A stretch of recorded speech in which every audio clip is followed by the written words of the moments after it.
ലക്ഷ്മി അമ്മേ സോറി.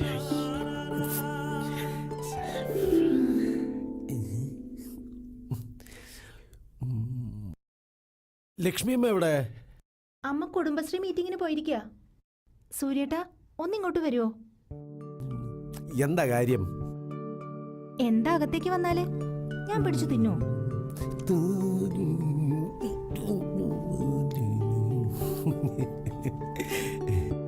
ഞായറാഴ്ച നിന്നെ പെണ്ണ് കാണാൻ ഒരു കൂട്ടർ വരുന്നുണ്ടെന്ന് കേട്ടു. ഇപ്പോഴും എന്റെയും ചന്ദ്രന്റെയും വിരൽ തുമ്പി പിടിച്ചു നടക്കുന്ന ഒരു കൊച്ചു കുട്ടിയാ നീ.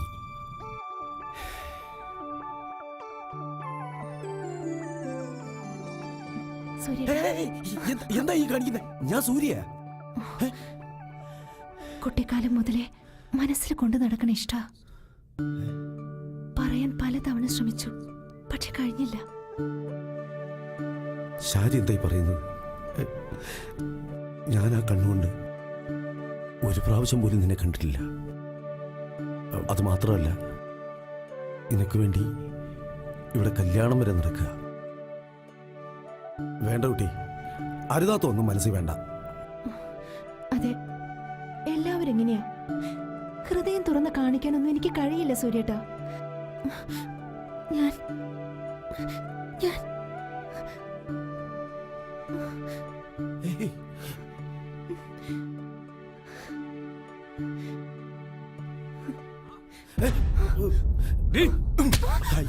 ഞാൻ ചന്ദ്രു, ഞാൻ പറയട്ടെ. അതല്ല, നിഴല് പോലെ കൂടെ നടന്നിട്ട് നീ ഞാൻ കൊല്ലും. കേറിപ്പോടത്ത് ഞാനൊന്ന് പറയട്ടെ. എനിക്കിങ്ങനെ സുഹൃത്തില്ല. എന്റെ കണ്ണുമ്പിൽ ഇനി കണ്ടുപോകരുത്.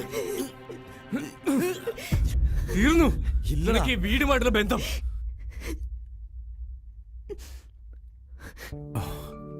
മോളെ, എന്താ പറ്റിയ നിനക്ക്? ഒരു നിമിഷം നീ ഏട്ടനെ പറ്റി ചിന്തിച്ചോ?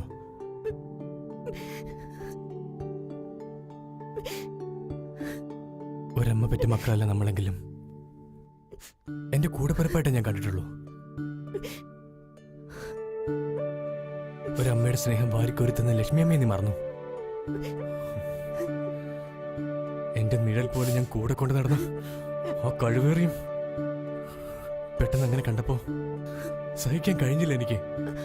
നിനക്കറിയോ, നിന്റെ കല്യാണവും ഒരു നല്ല ജീവിതം സ്വപ്നം കണ്ട് അതിനുവേണ്ടി നെട്ടോട്ട് ഓടുന്ന ഒരു ഏട്ടനാ ഞാൻ.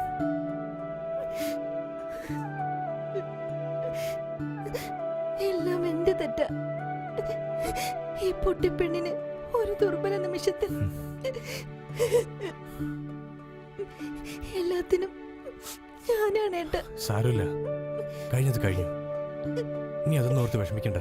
എനിക്ക് അമ്മച്ചി വരുമ്പോഴേക്കും നീ ഒന്ന് ഉഷാറാവും.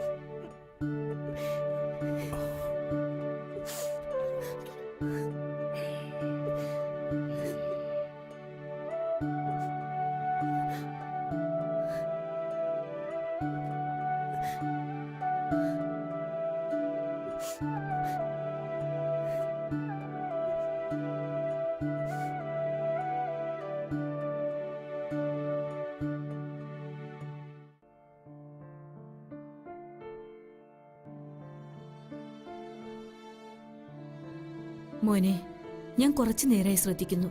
എന്താ നിനക്ക് പറ്റിയേ?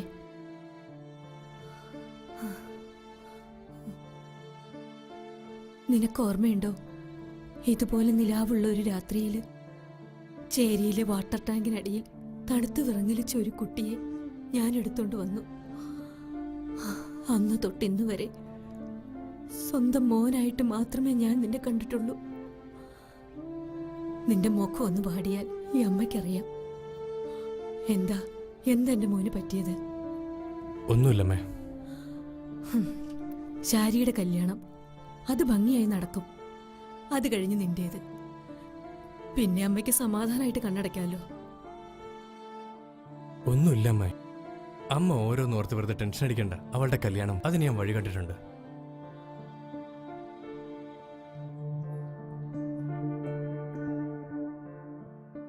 ഈ ചെക്കനെന്താ ഇങ്ങോട്ട് നോക്കുപോലും ചെയ്യാതെ പോകുന്നേ? ഹലോ എടാ, നിങ്ങൾ ആ. തമ്മിൽ എന്തെങ്കിലും പ്രശ്നമുണ്ടോ? ശരി ശരി എടാ, അമ്മേ ഞാനിപ്പോ വരാം.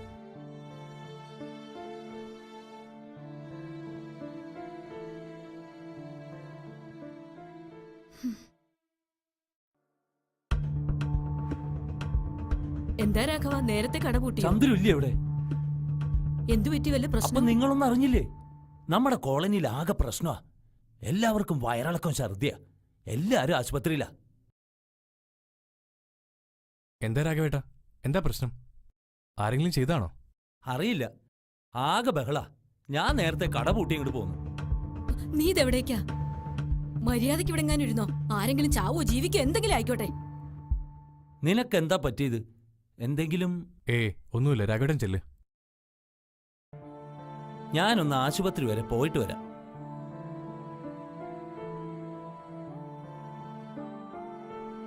ദൈവമേ, ഇനി ഇതിന്റെ പേരിൽ ഇവിടെ എന്തൊക്കെയാണാവോ സംഭവിക്കാൻ പോകുന്നത്?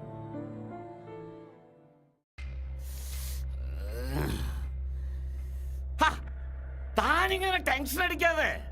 ആ ജോ ഇപ്പൊ ഇങ്ങോട്ട് വരും. ജില്ലാ ആശുപത്രി ഇപ്പോ ചേരി നിവാസികളെ കൊണ്ട് നിറഞ്ഞൂത്രേ.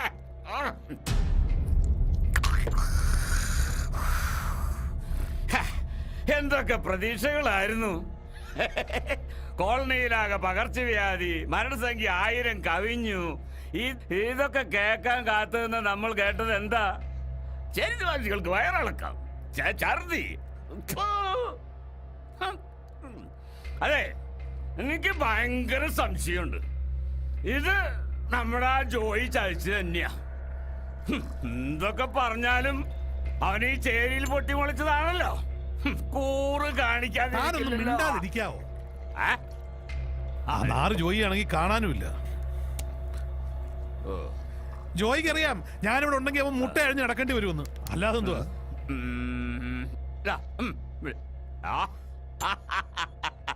ജോയി എന്റെ ചേര് സാറേ, ഏതായാലും ചാവാൻ വിഷം കൊടുത്തു. അതിപ്പോ ഇത്തിരി കൂടിയ വിഷമായിരുന്നെങ്കിൽ ചത്തൊടുങ്ങില്ലായിരുന്നു എല്ലാവരും. ഇതിപ്പോ എടാ ജോയി, നിനക്ക് മസിൽ പവർ ഉണ്ട്, പക്ഷേ തലയ്ക്കാത്ത ഒരു മണ്ണാങ്കട്ടയില്ല. ഒറ്റയടി കൊല്ലാണെങ്കിൽ ഇത് വല്ലതും ചെയ്യണമായിരുന്നു. ഇഞ്ചിഞ്ചായിട്ട് വേദനിപ്പിക്കണം.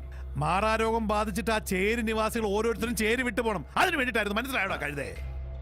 എടോ സുധാര സാറേ, താനുണ്ടല്ലോ ഈ മന്ത്രിക്കസേര കയറുന്ന ആൾക്കാരെ പറ്റിക്കുന്ന പോലൊരു പരിപാടി അല്ലിത്. ചിന്തിക്കണം, ചിന്തിച്ച് പ്രവർത്തിക്കണം. ഇത് വെറും ഒരു സാമ്പിൾ. അടുത്തത് കൂട്ട പൊരിച്ചിലാവണം. ചന്ദ്രന് സൂര്യന് എന്തോ സംശയം തോന്നിയിട്ടുണ്ട്. ഞാൻ നിങ്ങളുടെ കൂടെ നിന്ന് കളിക്കുന്ന കളിയാണോ? അവനും കൂടി ഓർഡർ നിൽക്കുന്ന അവൻ ശവപ്പെട്ടി. ചന്ദ്രൻ അങ്ങനെ നിസ്സാരനായി കാണണ്ട. എനിക്കറിയുന്ന പോലെ അവനെ നിങ്ങൾക്കാർക്കും അറിയില്ല. പെരുമ്പാമ്പവൻ ചിറ്റിപ്പിടിച്ച പിന്നെ വിടത്തില്ല. ടെൻഷൻ അടിക്കാൻ വേണ്ടി